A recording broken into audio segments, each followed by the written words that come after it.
La bête du Gévaudan a sévi dans les campagnes françaises et tué une centaine de personnes. Un monstre mystérieux, chassé, traqué. Mais c'était en réalité lui qui nous traquait et chassait. Femmes, hommes et enfants, trépassés face à ces crocs acérés. C'était il y a environ 250 ans. Et aujourd'hui, encore, on ignore la véritable nature de ces attaques et l'identité de la bête. La bête, elle est là. Je l'ai vue, de mes yeux vue. Bonjour tout le monde, jeunes gens. Toujours les décorations de Noël, oui, je les ai toujours pas enlevées. Pourquoi ? Eh ben parce que pour moi, on est encore en décembre, voilà, tout simplement. S'il n'est pas encore temps d'enlever les décorations, et tant pis, vous les aurez encore après janvier, c'est pas grave. On va parler d'une histoire, l'histoire de la bête du Gévaudan. Une histoire que j'ai appris récemment, et je me suis dit, mais pourquoi pas en faire un sujet de vidéo. Ce jour de juin 1764, la jeune Jeanne Boulet, âgée de 14 ans, garde un troupeau dans la forêt de la vallée boisée du Gévaudan. Quelques heures plus tard, on retrouve son corps gravement mutilé. Une attaque de loup, semble-t-il. Sa mort n'a rien d'extraordinaire à l'époque, car il est courant que des enfants mènent un troupeau de bestiaux, de moutons, par eux-mêmes, et ça fait partie de la vie pastorale de se faire attaquer par des meutes de loups. Mais les victimes, comme Jeanne Boulet, finissent par s'accumuler. On les retrouve gravement blessés, démembrés, voire même décapités. Quelle que soit la nature du fléau, on se retrouve face à un animal bien plus dangereux, bien plus puissant qu'un loup ordinaire. La rumeur d'un loup-garou finit par circuler, et on se met à la nommer la bête. Et on parle pas de la belle et la bête. La bête terrorisa la vallée du Gévaudan pendant 3 années. On parle d'une centaine de victimes, mais certains comptes peuvent monter jusqu'à 300 victimes. Entre 1764 et 67, plus d'une centaine de loups ont été tués, en espoir que ce soit la bête. Mais les spécialistes n'arrivent toujours pas à affirmer si la bête se trouvait dans le lot de cette centaine de loups. Pour vous donner un peu plus de détails sur le Gévaudan, c'est un comté historique situé niché dans les hauteurs des montagnes du Massif central. C'est une terre spectaculaire et hostile, avec des forêts denses et qui est constamment rincée par la pluie. Le Gévaudan a connu la prospérité, mais les guerres du XVIe siècle ont mis à mal l'économie rurale. Dans le coin, les gens sont extrêmement pauvres et arrivent à survivre en rassemblant des troupeaux. Après la mort de Jeanne Boulet, une demi-douzaine de cas surviennent, et de jeunes bergers finissent par former des groupes. Mais comme on s'en doute, le nombre de personnes dans un groupe ne décourage pas du tout la bête. Les attaques brutales se poursuivent, et ôtent la vie de femmes et d'enfants principalement. En automne 1764, le bruit se répand tellement qu'il dépasse le Gévaudan et touche la France entière. La bête devient une obsession nationale grâce au chef feuilliste du courrier d'Avignon, François Morena. Après la guerre de 100 ans contre l'Angleterre en 1763, le feuilliste n'avait plus rien à se mettre sous la dent. Doué pour colporter des ragots sensationnalistes, François Morena s'approprie cette histoire du Gévaudan et l'imprime en grosse quantité pour remettre en vente son journal. Ces attaques suscitent un effroi que les correspondants du journal attisent avec des articles exagérés. L'un d'eux affirme que la bête est douée d'une vélocité stupéfiante. Un autre assure qu'elle a le regard du diable. D'autres soutiennent qu'elle a l'intelligence d'un gladiateur rusé, caillard et habile. Fin 1764, la publication de François Morena compare la bête avec le lion de Némée et d'autres créatures monstrueuses. En plus des descriptions horrifiques de la bête elle-même, le journal fait imprimer les témoignages de personnes ayant survécu après lui avoir fait face. En janvier 1765, un groupe de préadolescents aurait réussi à tenir la bête à distance à l'aide de gros bâtons.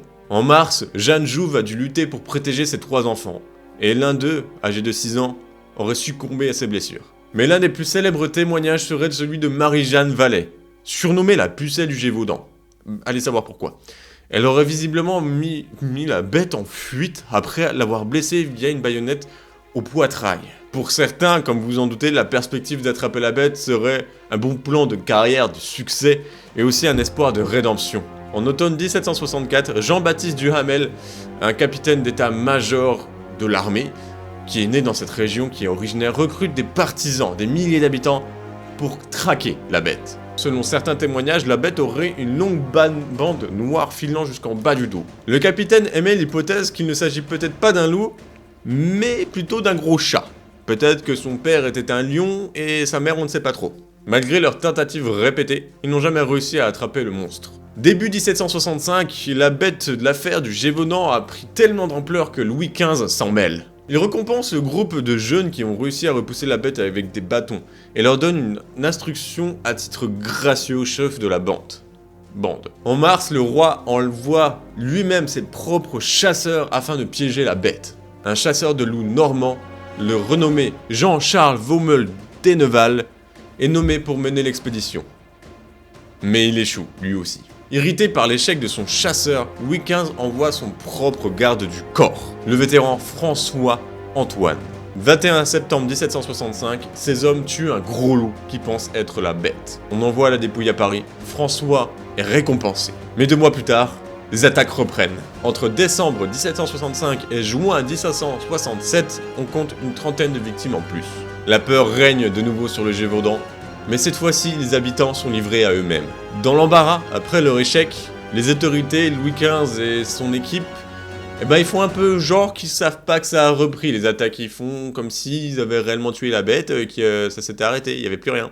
19 juin 1767, un chasseur de la région nommé Jean Chastel tue un gros loup. Et à partir de là, les attaques cessent. À en croire les témoins, la bête abattue a quelque chose d'un gros loup, mais pas tout à fait. Elle a une tête hideuse et un manteau rouge, blanc et gris que les chasseurs n'avaient jamais vu auparavant. Dans les siècles qui suivent, bien sûr, beaucoup de personnes se sont tournées sur cette affaire. Plusieurs hypothèses se montrent. Une des plus populaires, bien entendu, des plus surnaturelles également, le loup-garou. La science a bien entendu beau exclure cette hypothèse, c'est une qui tient le mieux la route, enfin pas la route, mais plutôt la tête l'esprit des gens, parce que les gens aiment ce qui est surnaturel, il faut le dire, et donc ça a tendance à beaucoup accrocher, notamment à l'époque où on pense beaucoup au surnaturel. De plus, ça tient beaucoup la route parce que d'après les rumeurs, Jean Chastel aurait utilisé une balle en argent pour tuer la bête. D'autres théoriciens ont émis l'hypothèse comme quoi c'était un tueur en série qui travaillait avec une bête, un animal.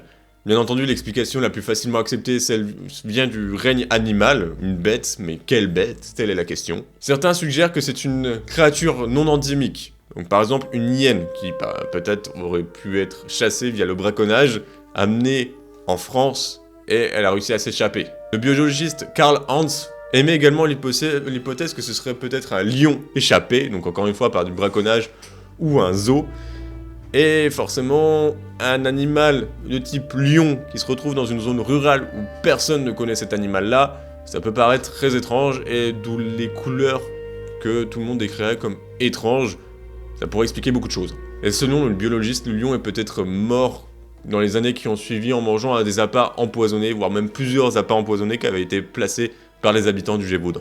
L'historien Jay Smith propose une théorie moins exotique et plus vraisemblable. La bête du Gévaudan aurait été, en fait, un groupe de grands loups. Le prisme déformant de la presse et l'historie nationale auraient créé de toutes pièces la bête du Gévaudan et le battage qui a suivi. La modernité a beau s'être immiscée dans le Gévaudan, elle ne permettra jamais d'identifier assez précisément la bête pour satisfaire qui que ce soit. Ainsi planent sur le massif central les brumes d'un mystère qui peine à se dissiper. Et bien voilà, jeunes gens, on arrive à la fin de cette vidéo, la bête du Gévaudan, une légende française que, encore une fois, je ne connaissais pas. Et quand j'ai dit que je ne connaissais pas, les gens autour de moi étaient en mode « Quoi? Comment ça tu connais pas ?» Donc je me suis dit qu'il fallait peut-être en parler. Je sais pas si beaucoup de gens la connaissent, parce que pour moi, c'était pas quelque chose de forcément connu. Pour les personnes avec qui j'étais, c'est quelque chose de très connu. Donc voilà, j'en parle quand même.